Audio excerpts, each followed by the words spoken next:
Bear Handlon is the CEO and co-founder of Born Primitive, a brand that I worked on when they were at like $2 million in revenue a whole bunch of years ago. And since then, we have remained friends. And so I have gotten to see the meteoric rise of this brand into the mid 8 figures, not without problems though. And that's what we're going to talk about on this Profit Monsters episode of the show. All of these Profit Monsters interviews I've done have been with brands in the 8 figures, building profitable businesses. But this one is a little bit like the first one I did, where that did not come without some challenges along the way.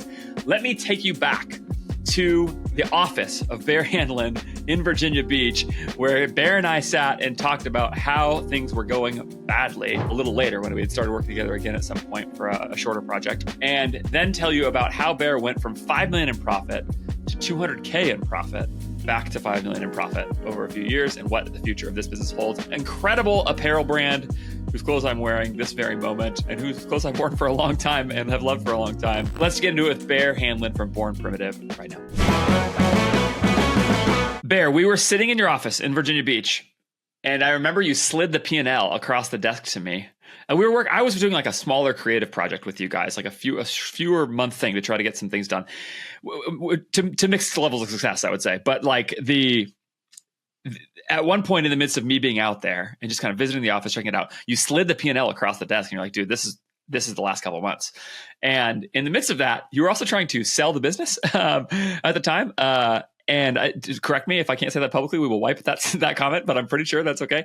And you slid the P&L across and it was like loss, month after month.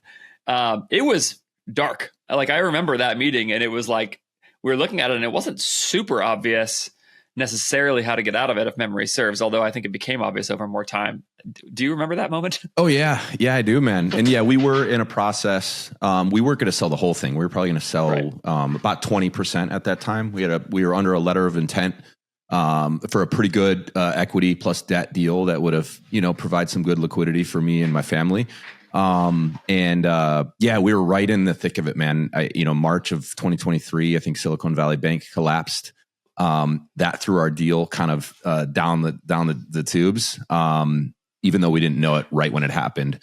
As you probably know, when you're in a process, you want to obviously maintain numbers, right? So you're at all costs trying to maintain top line revenue, because like when you're in a 90-day due diligence, like you don't want things to fall off a cliff and then they go, hey, what's going on here? We were good 3 months ago, but now we're a little iffy.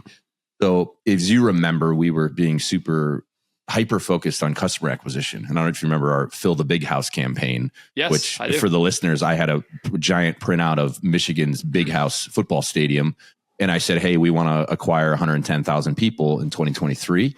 And that's our goal. So every month we would look at how many new customers we acquired, and we would fill in a section of the stadium with a Sharpie to show like our progress for the year. Now it wasn't purely scientific. We were kind of guessing, obviously, but that was the big visual every day when employees walked in, they saw. So at the time we thought that was the right thing to do.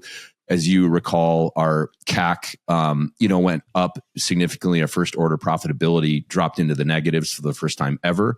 At the time, we were okay with it because we thought we were going to get that on the back end. But the consumer had changed a bit, as we know. We were, I think in June of 2022 was like one of the lowest consumer sentiment reports. Maybe it was July of that. So we were at a time where things had, the goalposts had changed. We went from having the COVID tailwind to now the headwind, which we weren't used to. We got punched in the nose a little bit. But honestly, that was good. I think those are some of the best things that can happen to a business, because it really forces you to look at everything really carefully. And because when you have the COVID tailwind, you think everything works. And I think it overinflates all of our abilities. Like we think we're better than we are. And it's a bit sobering once things normalize a bit more and you realize, oh, like those 200 CrossFit athletes that we're paying like $400 a month to, like we thought was some brilliant marketing plan. Okay, that's not actually doing anything for our business, but you could get away with it on your P&L when, there's all this extra discretionary income and things like that. So, once you get the headwind, it kind of exposes things that aren't working. And that's the long story short of what we had to do. We had to kind of take our medicine. And I think June of 2023 was like the low point. Yeah, you called it out. It was like we had only made money in January. Like the previous 5 months, we had lost money. I think we had lost $2 million to date. I had just had to pay the M&A attorney the $200,000 M&A bill on the deal that didn't happen, another 120 grand for a quality of earnings we had to do. So it was like, it all happened at once. The deal's done. You're 2 million in the hole for the year. And you're like, what do we do now? And we made it work though. We're on a really good path now. I'm more bullish than I've ever been, probably by a 10x multiple right now. There's a lot of good things in the works, man. I want to come back to that. Like, what makes you so excited about it right now? Because I think you've always had big vision for the brand, like just having worked with you for a while. But I wouldn't say I would strike me as like, I mean, you've always taken huge swings. It's one of the really fun things about working with you, actually, is like you certainly push my imagination beyond what I think is normally possible. I tend to think within a more confined box, but working with you, there's just like, there's just been a lot of times you'd be like, I don't know, let's try it. And you put a bunch of money down and see what happens. And I wouldn't say in a way that was stupid, but in a way that recognized that for a brand to be great, you have to do things that are interesting. And so you've always been willing to try things that are interesting.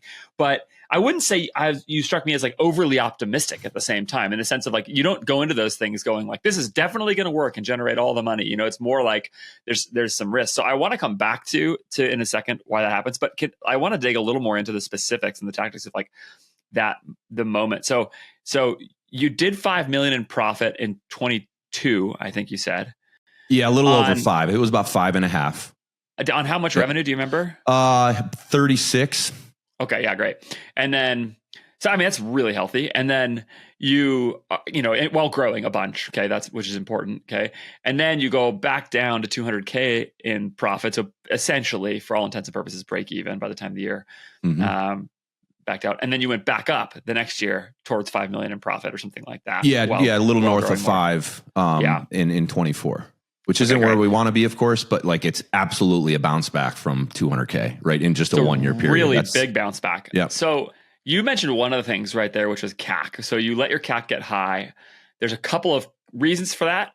This is actually one of the things I always say to brands when I talk to them is at the time, like if I'm looking at somebody's ad account, I always want to be slow to be like, oh, they're doing all these stupid things wrong. Because there's all kinds of reasons people do stuff that are like beyond the most obvious thing. But, one of them was you were possibly doing a deal. I remember you telling me at the time, the people who you were doing that deal with, you're back on the phone with them all the time saying like, this is not the way we would normally run the business. Are you sure you want us to run the business this way? Like you're really trying to do that, but you also don't have their money yet. So there's a competing thing there. There's some stuff around trying to be aggressive about growth, like all of those kinds of things. But like, can you hone in on what the central costs were that sapped your profit besides lawyer fees, which you just mentioned a few $100,000 worth of those. But besides that, like what were the central costs? Was it pretty much all about CAC or was there more to it than that? I think that was the main driver. Yes. I mean, there were little things as a company, when you look under the hood, you can cut costs, like silly stuff. Like we realized we're spending like a few grand a month on snacks for the break room. We're like, all right, we don't need people drinking Red Bull Sugar Frees every day. Like we can, I know it sounds silly, but applying that mentality to the entire business, you get points back from that way. So it was a kind of an overhaul on little things, looking under every rock to find. But then the biggest one was Meta. And I think this is probably obvious. I'm sure, Andrew, you've talked about it a million times, and I'm a regular listener. But when we're acquiring customers, it's important to determine how we're acquiring them. Are we doing a leggings flash sale? We're selling leggings for $30, or is it a product that is a low LTV as it is? So, like as we know, like a flash sale customer, it has a lower LTV already because they're buying at a crazy discount. And if that's the first introduction to your brand, well, it's pretty obvious to know like likely they're not going to be a super high LTV. But since we're chasing top line, we were dropping flash sales. And so the ROAS looked good. But when you look at your margin, right, even though CAC was lower, but if it's a $30 legging versus an $80 legging and, your costs are what they are, now your gross margin's way down now. And, you see quickly how that's not a formula for success. Although, if you post a $3 million month on revenue that in a year like that, you're like, okay, it's a decent month. But then you look at the bottom line and like, okay, we lost 200 grand that month. As well as you remember some of our products it rendered low LTV as it is, like our jorts. It's kind of it's a stretchy men's jean short. We actually sell 1 billion of the women's ones, like that, and the LTV of the women's one is actually pretty good. But we were selling like, tens of thousands of units of men's jorts. It's a $55 item, but there was literally almost no LTV tied to that. So the ad account quickly was morphing to like chase, ROAS and things like that, when we weren't looking at the bigger picture of like, a long-term play. And then we had to, take another look at, all right, we need to rebalance this. Selling a pair of leggings at $80 full price on an evergreen campaign, even though CAC's a little higher, that's actually a better financial outcome right up front, but also, within the first year. Right. Then we got into new product categories, which of course we can get into, that opened up Pandora's box for all kinds of new, prospecting opportunities and hitting completely different customer cohorts, which allowed us to hit that early adopter part of the curve again, which we had hit, 6 years ago with fitness. And now we're hitting the early adopter curve of tactical in hunting, in footwear, right? That allowed us to get way more efficient in some of our acquisition on some of those new endeavors that were just starting to be born during that really hard time. There's so much there in that answer, and it fits so many things that I've been thinking about recently, and I love it. Let's start with the LTV side. So I do remember those flash sales and thinking about that. And it's interesting. You hear people say this thing all the time, which is like running big discounts is bad for the brand and you get worse customers, but that's actually not always true, right? Like for some brands, discount customers actually are pretty sticky. They just come back and buy a discount every time, but they're like, you just acquire them at a higher ROAS or whatever. It sounds like you guys discovered that just simply wasn't the case. Cause I remember even you talking about like having a too many leggings on hand, but just knowing that leggings customers were really valuable. And so it was like, you were pretty willing to go and acquire leggings customers at a more aggressive CAC because they were coming back. But did you guys actually do the analysis and find like, oh no, if they buy on a big discount, they do not come back at the same level? Exactly. We'd look at the 60-day LTV as the first data point, and then we go out to 6 months and a year, and it was pretty consistent. So I think in those moments, you have to determine what is the actual goal. If you have 10,000 units you need to get rid of and convert to cash, like that's a totally different calculus, as you know. But if you actually... The P&L at that point barely matters. Exactly. Right? Like at that point, you just need the cash. Yeah. Yep. Yeah. And so as long as you're deliberate, knowing that's the intent, I have no issues with doing something like that. But we kind of made the decision, hey, we have been chasing top line at all costs. And it was influenced by being in a process, with a letter of intent. And that's, when we go back and do it again, that's absolutely a lesson learned of knowing like, all right, you got to kind of stick to your guns and don't chase that. I'm sure others do it way worse than we did it, but we were still, let's add that flash sale here and let's do this to make sure that the monthly calendar is just so robust that there's no way we're going to miss a top line target. But having to learn the hard way that that's not a sustainable approach. So I think it was summer of 23, we made a decision, hey, we're going to rip the Band-Aid off. We have to stop discounting so much because it's like we're crying wolf. People won't buy. And when we do have big kind of cool sales moments, like a site-wide sale, which is typically a quarterly event and kind of renders a little bit more excitement when it's not happening all the time, we need to go back to making those real moments in our calendar and not person getting that text message when they're on the lunch break and they roll their eyes like, oh, there's another sale they're doing. We had become that. So we ripped the Band-Aid off. We said, no more flash sales, maybe 1 or 2 a year on specific products. We'll still do our quarterly site-wide sale. That's typically 4 days. We'll do our semi-annual warehouses. And then of course, Black Friday, Cyber Monday, but that's it. And in between, we have to have really good prospecting campaigns and run good evergreen ads on high LTV items that we know will build a customer base that will over time be more profitable with returning revenue, and kind of, shake the foundation up a little bit. Was that painful to go because I assume that means you lost some short-term revenue, like you said, like as you cut some sales off? It wasn't that bad because I was willing to have that little transition period because we weren't under the scrutiny of like a process anymore. I was like, all right, we're not going back to the table for at least a couple of years. So if we're, a couple months, missing. But I said, we need to retrain our customers, on kind of, our premium image. And guess what? Every month, if we acquire 8,000 to 10,000 new customers, within 4 or 5 months, we're going to have a whole new group of people that are the most current that won't know any different anyway. So, we just, and thank God we did that because now that puts us in an incredible position, even with our shoes now, you know what I mean? Like we had an evergreen day yesterday that like would have been a sale day a year ago. Right. And the number one SKU was one shoe color. We did like $6,000 of just that one shoe. That's all evergreen. full price, $130 item, no discount. Yep. So, I'm also wearing those right now, which you can't see. Oh, there we go. Yeah, they're great. If you are trying to build a profitable e-commerce business or a profitable ad agency or anything in the space, you should be considering staffing your team with the same group that I staff my team with, and that is More Staffing. More Staffing connects you to the highest quality talent in the Philippines. This is not the way to go find a $5 an hour virtual assistant. There are other places you can go do that. It may be useful in your business, but it is not the unlock that you should be looking for in the Philippines. What you should be looking for is really high quality talent across every part of the business, like marketing and advertising, supply chain, operational parts of the business, customer service, graphic designers, video editors, people who are going to really make an impact in your business. That's because there's incredible talent in the Philippines.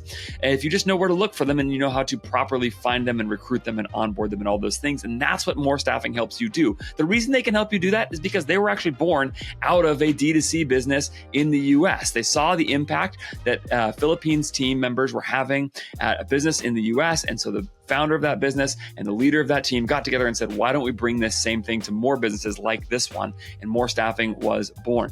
And what you do very simply is you go and find incredible talent in the Philippines. You do that by paying a reasonable amount of money for highly talented people in the Philippines, which will still be less than the same amount of money that same equivalent talent would cost you in the US. And what that means is you get to hire at the top of the market in a country of 100 million people with a lot of professionals, and you can go access the best talent possible, put them into your business at manager, director, even executive levels all across the business. It's been transformative for my business. And everything I do in some way touches the Philippines. And I even have a little mantra in my business called Philippines First, where it's the first place I look. It's not the only place I ever look for talent, but it's the first place I look if I'm going to staff a position in my business, because the opportunity is so massive there and it has been so transformative.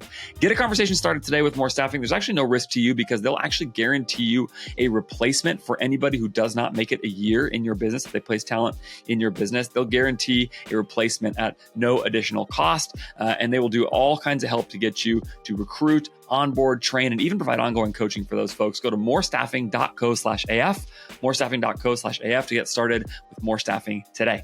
So that's another thing, like the product side of things. Well, actually, one more thing on LTV. Did you find, last we had worked together, women's leggings customers were still the best LTV customers, maybe especially if we make that distinction between full price and, especially extreme discounting, flash sale, just move the inventory kind of customers.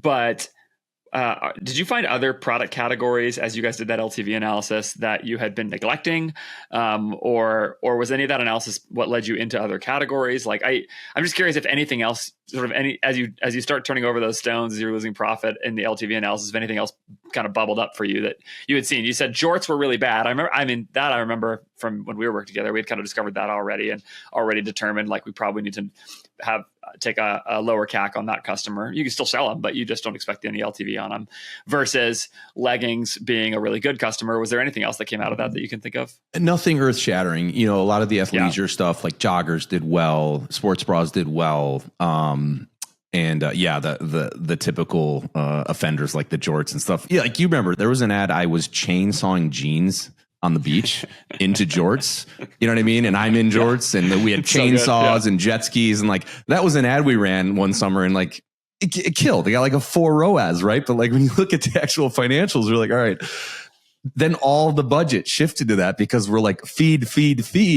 But that's not our main product. Like, that was a silly product I made for fun on a deployment one year, and it just so happened to do well. But that's not like, we're not going to build a $100 million a year business selling frayed jean shorts to men. You know what I mean? That's right. I think you gotta be a little bit, you can't kind of chase the shiny object sometimes. And I think in the ad account, you got to be disciplined. And now we kind of look at it as like a pie chart, you know what I mean? Of like, in any given month, we want to make sure we're fairly balanced in a variety of categories, so we don't end up chasing a category like we did. Now, obviously that'll change month to month. If there's a summer collection launch, that's fitness, like, the pie will get a little bigger for that. And then if like hunting season kicks off and it's in September, like maybe the hunting line gets a little bigger piece of the pie. But we're much more, I guess, mature and sophisticated in how that's all balanced out in the ad account. And it isn't always necessarily trying to chase the highest ROAS number on a category basis. So you just mentioned three things: tactical, hunting. And for hunting, I don't know if the collection has changed much because I'm not a hunter, but we're not talking about sit in a tree stand hunting. We're talking about something a little bit more niche than that, frankly, and a little bit more, I would say, in the Born Primitive ethos of aggressiveness than that. I remember just hearing about getting bear tags from people I was working with at the time and going on long hunts and killing bears. And I just thought that fits who you are, Bear, and Born Primitive a little bit more, and probably your customer in some ways. And then shoes, all three of those things. Like, how did you make the decision to go into each of those three, and like what's been the impact of those? Because I've been hammering. Like, one of the things I think a mistake that a lot of people make is they sort of expect the ad account to sort of get past the product selection. And what I mean is, like, they have a product collection and they think that what they can do is just go like run ads forever against that product collection. And they just, they listen to everybody say, run more creative. And if you run more creative, then you'll be able to just sort of scale your ad account for forever against the same set of products. But I think the actual thing more people need to do is the way you reach new audiences a lot of times, and the way you actually scale your creative, is to have new products to scale against. And so I'm curious, sort of like, like I said, like, what was the genesis of those three things? Because they're all significantly different categories than you've been in. And then sort of how much was that sort of a strategic decision versus a brand decision, and how has it worked out? Yeah, it's been great, man. I think that it puts us on a trajectory that we didn't have before. I think it's a blessing that I'm a little bit naive maybe to our own abilities, and I'm a little bit fearless in perhaps being a bit overconfident in what we can actually create and put to market. But when I was in the military, I was a Navy SEAL for almost 8 years. The idea of launching tactical and outdoor, which is essentially the hunting line, was born, but I just didn't have the bandwidth. I was, running the fitness side of the brand while also being active duty. It was just a lot. But I said, there is a unique product opportunity here. And this is where it gets into like, what is your actual value proposition to the customer? Right. And I think you have to be brutally honest with yourself on what that is. In the fitness industry, yes. Do we make really good stuff? Do we pay attention to detail and do all these things? Yes, we do. But so is everyone else. Right. So do we really truly have a unique value proposition to a customer to be able to build a $500 million brand by just selling like really nice leggings and sports bras? At a time, had we done this a long time ago, became a Lululemon, like first mover advantage. Yeah, you probably can. But at this place, at this point, there's so many people trying to get into what is a very low barrier to entry market and industry that I think you just got to be a little brutally honest of, okay, unless we have some super unique marketing angle that is so much more world-class than everyone else, we're all doing the same things, we're all running the same types of ads. What is our true unique value proposition? What can we do differently than everyone else? Well, with my background, being in the military, but also owning a fitness apparel brand on the side, I said, hey, there's a unique product need in this market. And what I'm getting at is the gear we were getting issued when I was in the SEAL teams was not that good. I'm talking about the apparel. And here I think we're tip of the spear, whatever you want to say. And I get my first set of pants and I'm like, you got to be kidding me. How am I supposed to climb up a ladder of the ship with these pants on? I can't move. There's no mobility. So there were specific features, without nerding out on what they were, of, man, they should have done this, and this differently. And when I got out, I said, I think I have a real opportunity now to reverse engineer a lot of these products into a product that actually fits the end user's needs so much better. Because I think a lot of the big brands that were selling to guys like us were so far removed from being operational that they had forgotten what like the operator needs in let's say a pair of we call op pants, right? And since I was fresh out and I have all these buddies that were still running around with body armor on and things like that, I was very close to it. So we took a very specific approach that if, any special operator or law enforcement guy, whatever you want to say, would put these pants on, they're going to know that every little detail would be thought out, and they'll go, yep, whoever did this once did this for a living. And so I think the reason those, the tactical and the outdoor has been successful is because we actually had a unique value proposition that was a differentiator in the market. And that creates a viral coefficient of its own, right? Particularly in the military world. A guy wears a pair of our op pants. Another guy, his teammate, go, yo, where'd you get those? Those look pretty sweet. Oh, it's Born Primitive. Oh, I didn't know they had a tactical line. And then before you know it, it goes viral. I don't even have to, pay to acquire any of these people. So that kind of covered tactical, and same thing with outdoor. Let's hold shoes off for a second, because I want to stay there for just a second, just to stay on that, because it's a super interesting point. So you guys are seeing measurable word of mouth on tactical pants, like op pants? Oh, dude, it's crazy, and I knew that because I knew that's in our world. That's how it was. Any guy walked into work one day and had a new piece of gear. Everyone like, yo, where'd you? It's dorky, but we love gear and we love talking about it, and we love So I knew as soon as just get this out. The viral coefficient itself will take care of it, right? And sure enough, man, it did what we thought it would, but the product had to be right? The ethos of our brand and supporting military and law enforcement wasn't going to be enough. These guys need things that actually fit the job and perform at a high level, and we're able to get that right.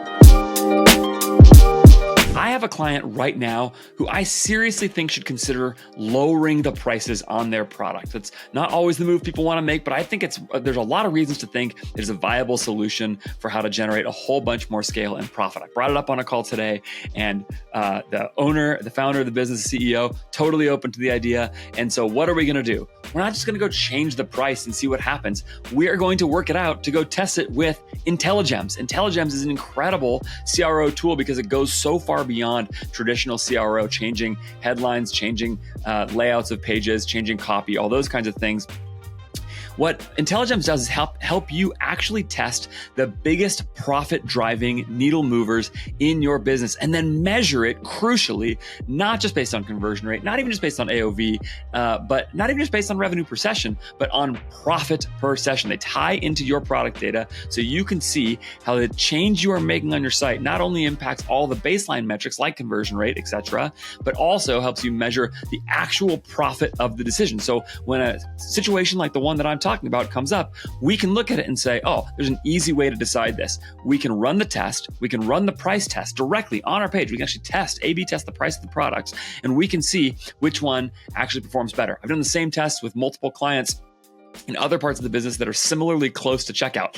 Things like the site-wide offer on the business, sort of like stacked discounts versus this flat 10% off for new customers. Things like average or free shipping threshold. Things like shipping price. These are the things that are really going to make an impact on how customers interact with your store. And INTELLIGEMS is all about helping you make great decisions. To do that, and beautifully, you can do it without a developer. Plugs into your store really quick, really easily. It's a very short onboarding. It works great. So go to INTELLIGEMS.io today, INTELLIGEMS.io. Use the code FARIS20, FARIS20, to get 20% off your first 3 months with INTELLIGEMS. If you've got those kinds of questions in your mind about what is going to actually generate more profit for things like price and shipping costs and things like that, the offer of your product, you should be testing them with INTELLIGEMS. Make a huge difference, drive a bunch more profit in your business today. I wonder if this is getting to a hobby horse of mine or really not a hobby horse yet, something I've just been thinking about, but maybe another way to frame what you just said is that the ethos of the brand supporting military and not like, you actually wouldn't be living up to that if you didn't get the product right. Like essentially it would be like plagiarism of those values, which I know for you personally is really important to not be. But also there's, even aside from whatever personal conviction you have about that, there's just like essentially no worse community to be fake with. You know, like people will sniff it out so fast, you will never recover from it. And it's like, I think really frowned upon, I think for good reason for a lot of people. Like these are people who are putting their lives at risk. Like you can't just like try to use that to make money. And I know you've always been careful about that for obvious reasons, including your deployment. Like, so I think it's interesting. And one way I've actually been thinking about this recently is if you actually saw, this is going to sound like a strong word, but if you actually sought to like love your customer, like to care for them as another human being, to like look out for them and think about them in those terms. And I don't know that you'd put it in those terms, Bear, but like it's kind of a little phrase that's been rattling around my mind recently.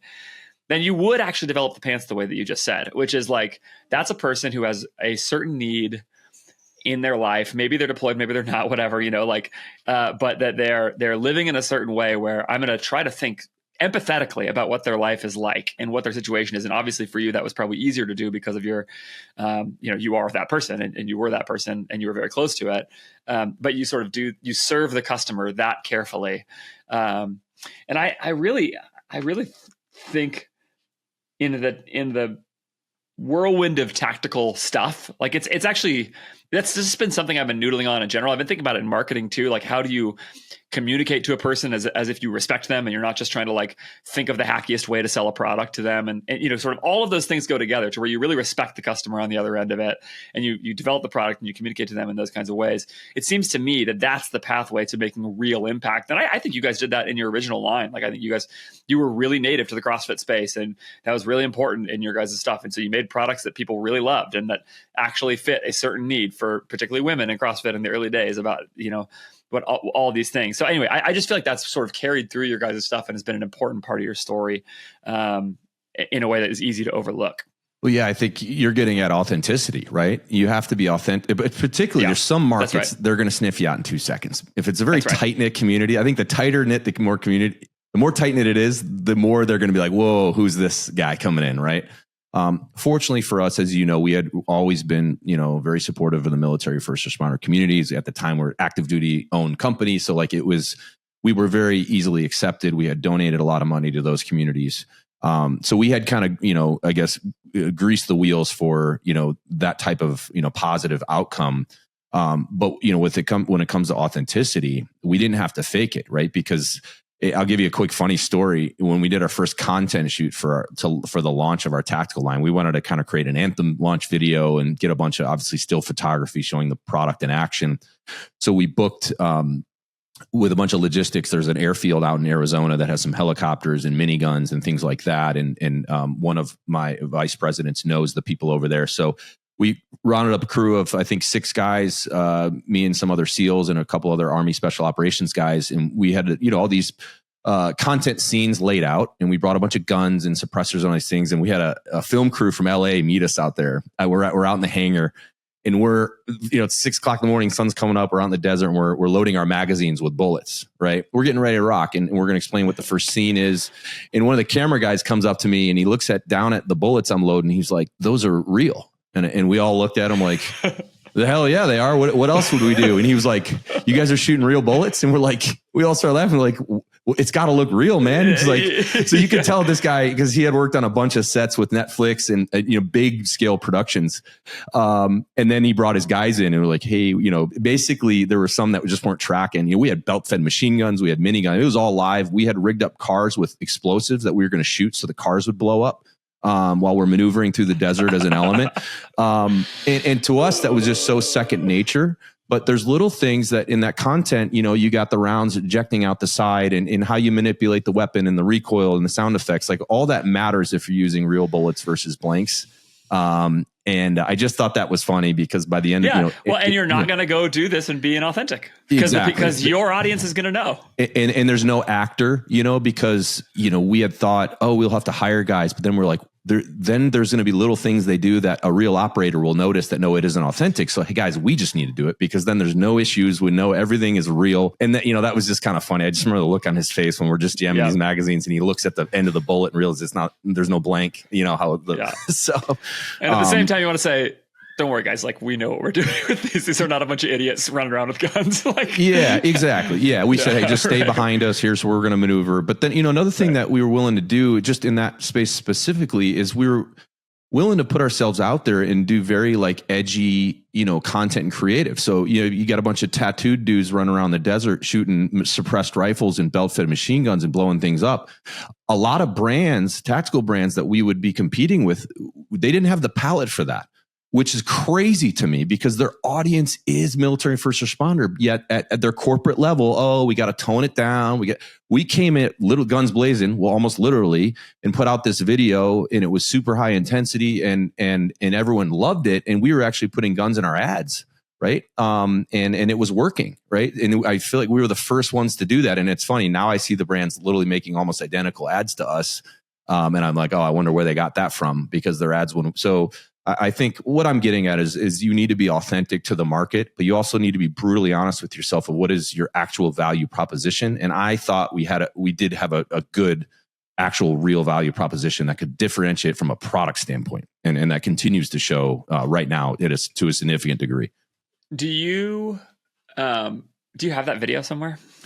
Yeah, I can send it to you. Great. Oh, you'll crack up, man. It's intense. No, I'd love to put it in the show notes, so that people can see what they're talking about, so that they can get a visual. So check the show notes if you're watching or listening to this. Check the description on YouTube. Love it. Okay, I'll get that to you. We'll link out to it. Okay. So I mean, that's really interesting. Okay, so then last thing about that. Are you able to give any sense of how much those product categories have grown? So let's just get back to the sort of the brass tacks of the profit impact and some of that stuff. Like, have those continued to grow, those categories? Yeah, well, I think tactical and outdoor combined this year, I think we'll hit around 10 million. Okay, amazing. So basically, go from an infant, toddler, child to $10 million just for one.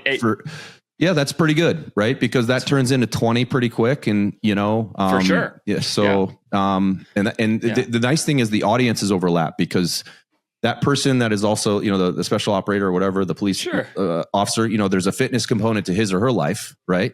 And then there's an athleisure side when they want to wear a flannel and some nice blue jeans and whatever else. So if we acquire a tactical customer, they might now shoot over to the fitness side. Vice versa, that kind of CrossFit fire breather who is in the military, for his day job, right? He's now, they have a tactical line. I've been repping their fitness stuff for 5 years. Let me go. So it feeds both audiences, a little bit of flywheel effect, and that has helped a lot too. Have you guys been on the sort of CrossFit? I know you guys have moved beyond that to some degree, but I think you guys also have had a really big presence in CrossFit for a while. Have you seen any noticeable negative impact with what seems to me to be a sort of decline of that community a little bit? Yeah, I mean, fortunately for us, we've, I don't want to say we pivoted out of it, but we acknowledge, hey, that's where we were born. That's the roots of our brand. Yeah. But anytime someone's, they're a CrossFit brand, I'm like, you have no idea. 5 years ago, yes. No chance. Right. We're not just for CrossFit. So the fact that it seems like they're kind of going in a bad direction right now. It's less important to us than it would have been 5 years ago when we were attached to that growing market. And that's part of the reason why we're successful. We were, growing in a kind of a craze of CrossFit when it was exploding. So by proxy, we were too, right? Yeah. Well, and that's smart. I mean, that's like getting into expanding TAM where you can make an impact. That's great. So I don't think there's an issue with that. Okay. What about shoes? So shoes are not necessarily related to the tactical component of it, so far as I can tell. Correct me if I'm wrong. They are more like a traditional play in a sort of for a fitness brand, or at least they make more sense as an add-on in a sort of more direct fitness kind of world. So what can you say about sort of how you thought about shoes and how that's done relative to how you thought about it? Yeah, I mean, honestly, I think I'm most bullish on that out of anything in our business right now. And I actually just sat down with our president and COO, Tony, and we looked at, all right, as we invest as a company in the next 2 years, where do we want to allocate most of our bandwidth, human bandwidth, our own effort, but also financial resources to what has the highest ROI right now? And after crunching the numbers, it became very, very obvious, the roadmap to getting to 100 million in top line in the next 3 years absolutely goes through a heavy investment in footwear. So where it started was I always wanted to do footwear, but I also knew it was highly technical. And, that industry has a much higher barrier to entry. Obviously, the MOQs are massive, opening up all the molds for all the sizes. Not everyone can just launch a footwear brand tomorrow like someone could launch a leggings brand, right?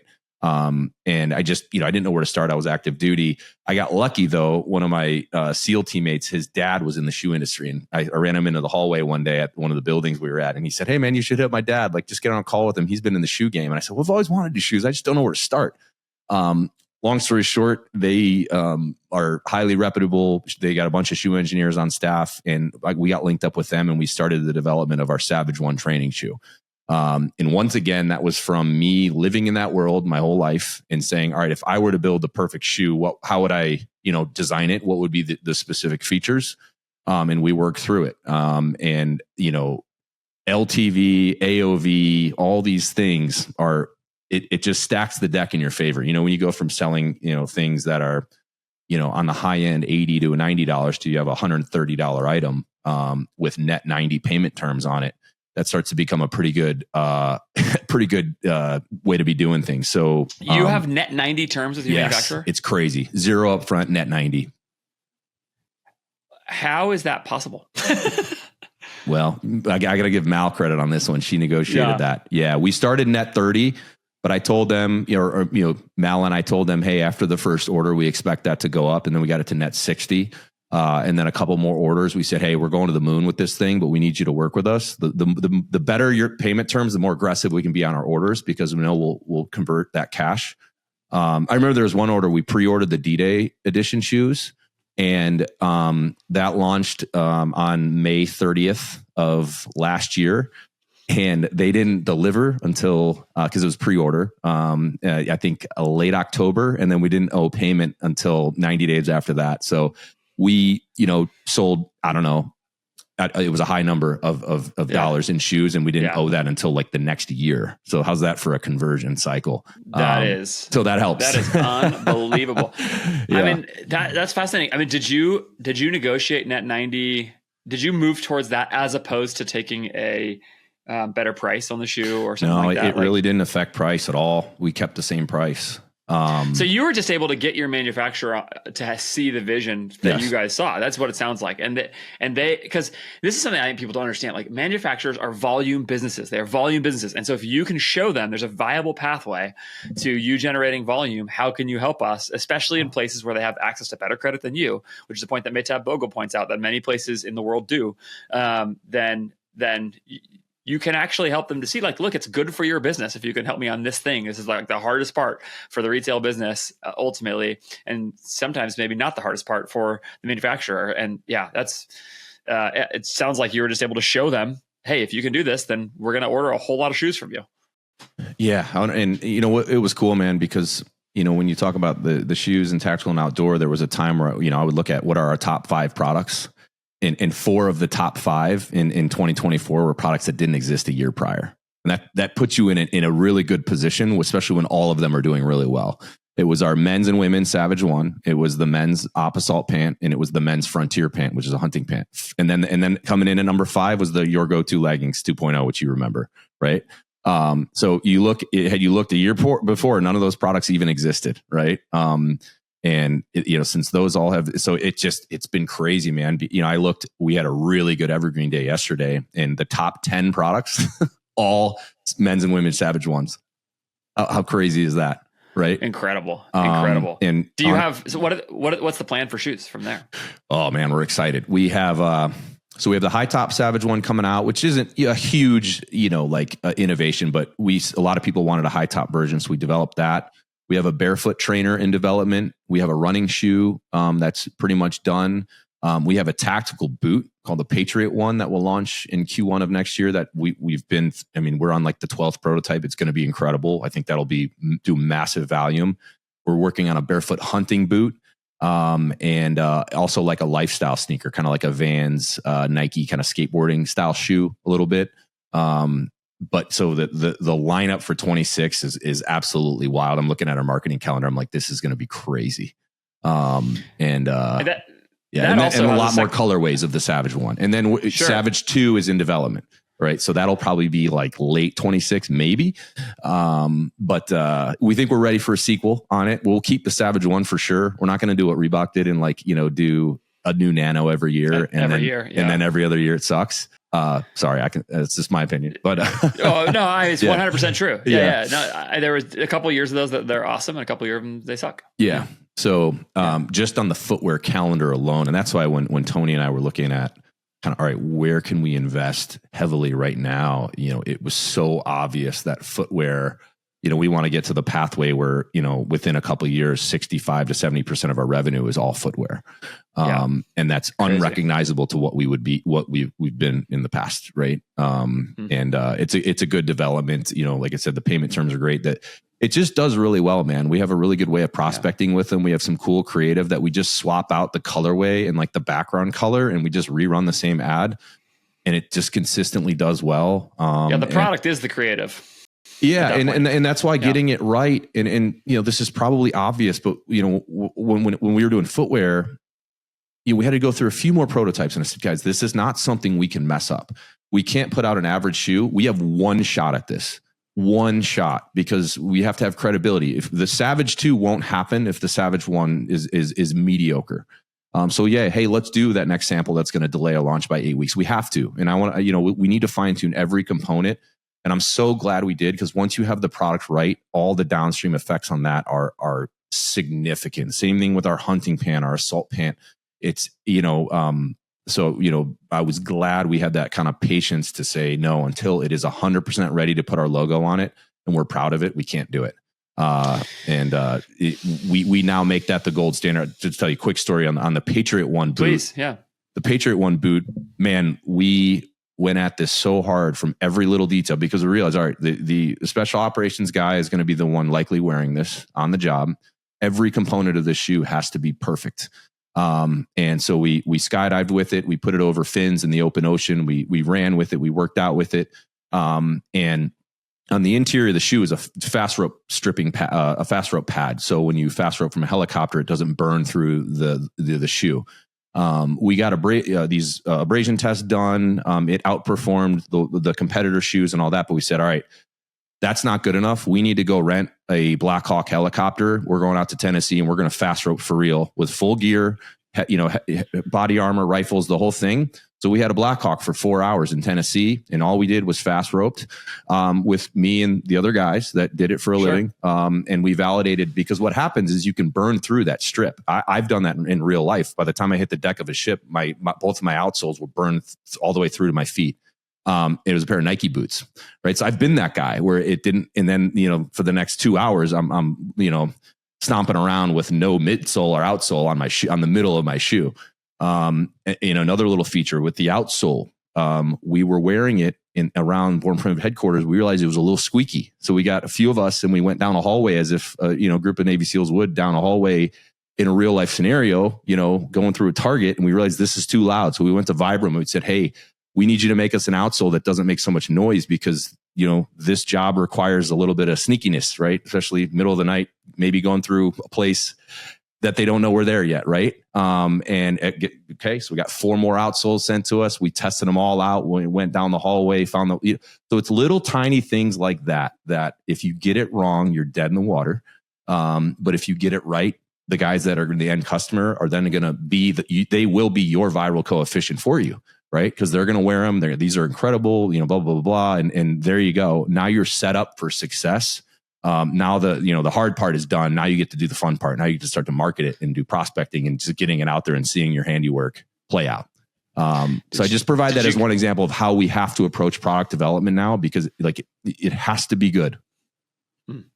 Did you get video of you guys testing those out of a Black Hawk? Oh, of course. Oh, you know me, man. And that'll be part of the story once we launch it next Q1. 100%. To preheat the audience, there's a video of me outside the helicopter saying, hey, I had the shoe in my hand, saying, hey, we got this Black Hawk behind me for 4 hours. Hey, if we're going to put our logo on this thing, you're going to know that we ourselves have tested it. We've skydived it. We've swam in the open ocean. We've ran with it. We've worked out. We've done close quarter combat with it, blah, blah, blah, blah, blah. But hey, this is the final test, which it was. The fast roping was the last thing we needed to do before we could tell the production guys, hey, green light, go on this. And yes, then we got, of course, the videos. We had a camera crew in the helos and on the ground getting multiple angles and all that. So we're all over the, capturing the storyline. But I think, that again, what is the real differentiator? And is this any different than anything else on the market? If the answer is no, I think you need to have an honest conversation of, okay, should we actually execute on whatever that idea is that you have of, oh, maybe we could branch out into this category, or maybe this is a new product category we could explore. I think you definitely should, but just be honest with yourself on what you bring to the table against the competitors in that market. Were you rusty on your fast roping at all? Or did you feel a little bit? I think on the first one.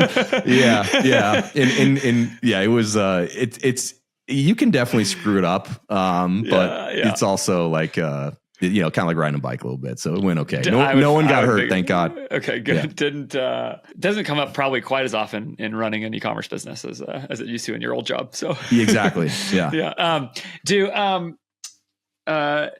I think one of the things I think of is like sort of business phase, like, and category and brand. When I think about this, like, I'm trying to think about what you're saying and applying it to the brand that I'm starting to build and launch on the side. And I'm trying to think about like how many we're getting impatient about sort of samples and some of those things.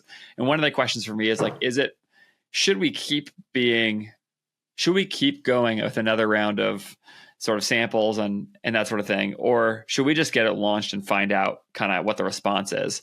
And I don't think there's a one right answer all the time for that. Like I think sometimes you actually need the feedback.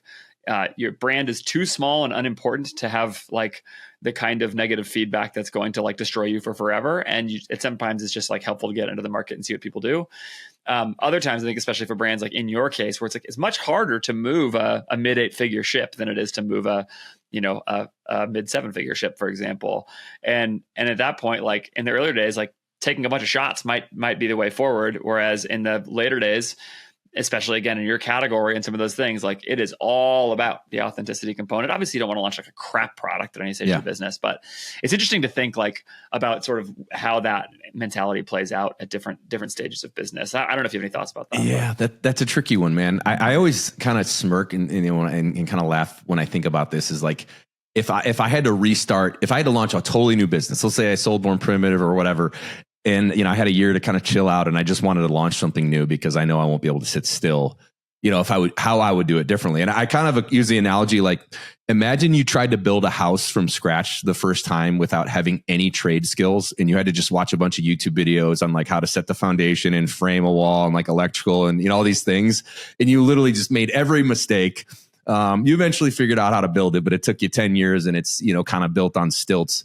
If you were to go build a second house and you now have all the trades, mostly mastered, imagine how much more efficient it would be, how differently you would approach it. And I look at that with a business. I think for me, knowing what I now know as far as when you get the product right, how the positive downstream effects of that make everything else so much easier. I think I would be very deliberate and slow in launching anything that I didn't think was bulletproof. That's just me.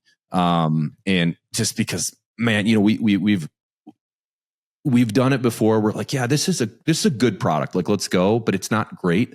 And I think you just end up spinning your wheels, particularly when things are so competitive, unless I'd say unless it's a category that doesn't have that much competition, then I think you could get away with it. If it solved a specific need, you know what I mean? Not more like a fashion item or just like, okay, it's a workout short or whatever. You know what I mean? Those are just so interchangeable. So I think, but I don't know. I just, I hear you. Yeah. I mean, it's my number one concern about the thing I'm working on is just like, I feel like I have all the trade skills for running an e-commerce business at this point. I'm not too worried about that. I know exactly what I want the P&L to look like and all those things, but I'm not really a product guy. And so the co-founder and I have just like, we have product we think is good. We definitely think it's good. Like just to be clear, but like, it's interesting to think about how good do we think it is, and how much does that matter? Okay. Last question. So you don't have to coach my business right now. I got to pay you for that. Just last little wrap up. I'm curious about anything on the sort of tactical side. If there's anything else you'd say about stuff you guys have done that's been important for you. I'm always fascinated to talk to you because you probably, as well as any operator, have been around, go back and forth between things like product and brand and getting all those things right. And then like the LTV of a leggings customer on discount, that's really in the weeds. And I think that's the responsibility of what your job is to be able to think about both of those things at the same time. I'm just curious, anything else in sort of the tactical end of things that you'd look at and say, like, this is something we did that really is effective. You're sitting in your podcast studio, for example, right now. That's why you have this beautiful background. Curious if that's done well for you. You've been on Fox and Friends a few times. I don't know how you made that happen. Like, I'm just curious if there's anything else besides the kind of normal day-to-day of running Meta ads, with CTC as your agency, shout out to them, those kinds of things.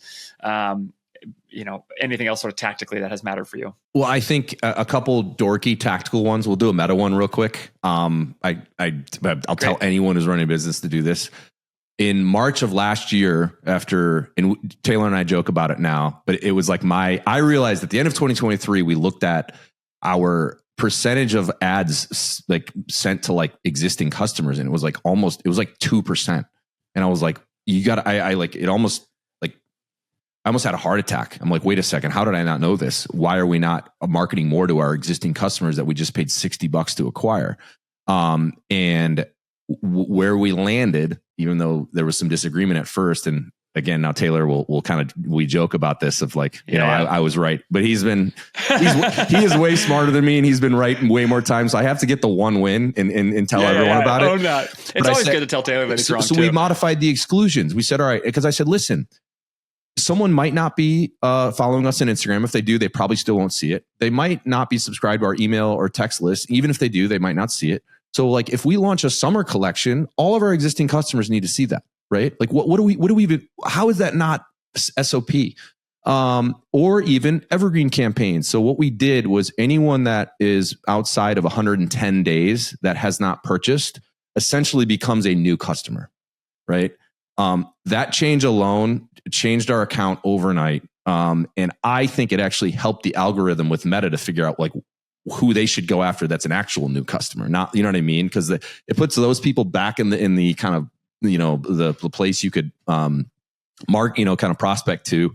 So that was an overnight win. So that's a really nerdy one. So I would but it's a really good one. Yeah. And I think part of the deal there that some people miss is the category that you're in, which is exactly what you said, which is apparel releasing new products all the time. And you're right. And so those customers in particular are people who you need to be showing things to. So again and again. And so anybody like that, like I think this is less obvious in supplements. So you could do exclusions where you like exclude, you know, if you've got product A, you exclude anybody who has seen product A before, but you do run your product A ad to people who have not bought product A, or you know, so if they've bought products B and C, then run product A to them, you know, like go for it, you know. So, but apparel, where the business is all about your ability to drop new product, and then run sales and stuff like that. Yeah, people are not going to check all your emails or SMS. Get real. Yeah, and now, you know, if it's a collection launch, they get it day one, even if, you know, if they're inside 100%. The exclusion, because of course it's new summer collection. Like, yeah, we want that person that bought 2 weeks ago to see it, right? So that was one. Right. Another one is just a quick one. Fulfillment swaps. We send like little mailers to other brands, and they send theirs to us, and we just put them in our orders because we do our own fulfillment. It's like we did that with Black Rifle Coffee. We acquired like 1,000 customers. Did like, you know. Yeah. $250,000 in sales. That cost me $3,000 to make a bunch of, you know, 5x7 pieces of print collateral. So collaborations, leveraging each other's audiences can be highly efficient, as you know. That's also a great one where that brand, people love Black Rifle, and it's probably the same customer as you. Like exactly. It's like a perfect fit. Both brands are really happy to put each other's brands in there. Of course. And say like, this is who we associate with. Yeah, so easy. And then. Yeah, I guess the last biggest thing that we've really noticed, man, is leveraging our platform to make a real impact. You know, for that Normandy shoe we did, it was 80th anniversary. You know, we ended up donating a lot of money from the proceeds for that. But then on Veterans Day, you know, we paid off $11 million of veteran medical bills and did a big campaign on pledging all of our profits. And that's what got me on Fox and Friends and all these things. That really kind of hammers the point home that we actually care about those communities, and we're genuine in the approach. And it's just been awesome to be able to kind of, because, you know, I'll be honest, while those are incredible give back moments, they're actually just tactically great for our business. And I'm not afraid to say that. Like, I'm not ashamed to say that it's a win-win for everyone. You know, there were 6,000 veterans before Christmas last year that didn't have any medical bills anymore. Right. And I was able to call a bunch of them, and, you know, we recorded all those calls with their permission, of course, and put it out. So, you know, I think that has been the biggest thing for me, is realizing that, hey, we can make a real impact, but also achieve incredible financial outcome. And you know, that's what you want, man. Exactly. There's no need to be ashamed of that. That's great. That's like, and then of course what happens is your brand grows, and then you can do it at a bigger scale next time. Like, it's just like it's a win for everybody. Yep. So that's been the biggest thing, and we have huge plans for this Veterans Day. It's going to be incredible, we're raising the bar on our own impact, and every year it's going to be like, okay, how do we beat that, right? And that just feeds itself, and, you know, that comes up in when you're talking with buyers that are, you know, for retailers. Oh, I saw the thing you did on Veterans Day, and it like breaks the ice of, okay, now we're in these big box retailers because they saw what we did they saw me on Fox News, or, you know, whatever it is. It has significant positive impacts beyond just in the moment. So. That's kind of my biggest thing now, is how do we continue to raise the bar and what that is. But fortunately, we're ahead of it. There's some big things in the works. Bornprimitive.com to go shop, get your own Savage Ones, go head to toe. I don't know if you guys have any hats, but that's probably the only thing I'm wearing right now. We do. I know you're always wearing your Dodgers hat, but it's okay. Yeah. I'm just a baseball. I'm very particular about the crown of my hat too. Yeah. So other than that, I'm head to toe Born Primitive right now. And I have been for a long time. Bear, you remain one of my favorite thinkers in the space and people I've had a real pleasure to work with. Thanks for your time. I appreciate it so much, man. Thanks for having me, man. Keep up the good work. Man, Bear Handlon is one of my favorite people in e-commerce to talk to. I find it inspiring and makes my mind think bigger about what is possible for e-commerce brands that really care about brand and customer and authenticity in their space. Just an awesome dude. Go buy yourself some Born Primitive. It's great stuff. I'm wearing it right now. I love it. You should also subscribe wherever you are watching or listening to this. That was a Profit Monsters episode. I've got a bunch more of them. And you should go check my Profit Monsters playlist and subscribe to my show so you don't miss any other Profit Monsters episodes where I'm doing interviews with 8-figure profitable e-commerce operators who some of them, like Bear, turned it around after things went badly. Some of them just on a profit rocket ship the whole time. We should all be so lucky. But a bunch of great conversations there. I think that's the 5th one of them. So there's a bunch of really good conversations there now with 8-figure profitable e-commerce operators that you will love. Go check that out. Of course, you can respond to me. I'd love to hear back from you. Podcast@ajfgrowth.com is the place to email me with your questions, with your thoughts, any of those things. And hit me up on X @AndrewJFerris. I'd love to hear any public conversation about those things as well. See everything I'm doing at ajfgrowth.com, including signing up for my newsletter there. Most of all, though, subscribe wherever you're watching or listening. Don't miss what's coming next. I will talk to you next time.